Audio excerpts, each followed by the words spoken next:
Guys, ఎలా ఉన్నారు? అందరూ బాగున్నారు కదా? నేను కూడా చాలా చాలా బాగున్నానండి. ఈరోజు ఒక చిన్న ప్రయోగం చేశాను.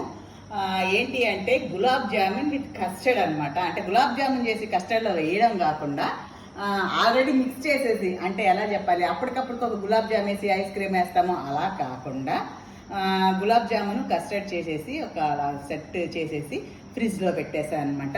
అది వచ్చి ఇలాగొచ్చింది.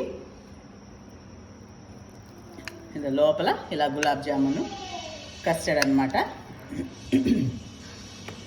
ఇదొక వెరైటీగా చాలా బాగుంది, చాలా టేస్టీగా ఉంది. ఎవరైనా గెస్ట్లు వచ్చినప్పుడు ఇలాగా చక్కగా ఇస్తే వాళ్ళు కనుక్కోలేరు, తినంగానే భలే ఉంది అని అనిపిస్తుంది అనమాట. ఎప్పుడు గులాబ్ జామున్ సిరప్లోనే కాకుండా ఇలా కూడా అప్పుడప్పుడు కస్టర్డ్, ఎప్పుడు మనం ఫ్రూట్స్ వేసుకొని ఫ్రూట్స్ సలాడ్కే కాకుండా ఇలాగ ఈ రెండు కలిపి ఇలా చేశాను అనమాట. లాంగ్ వీడియో ఇప్పుడే అప్లోడ్ చేశాను, చూడండి.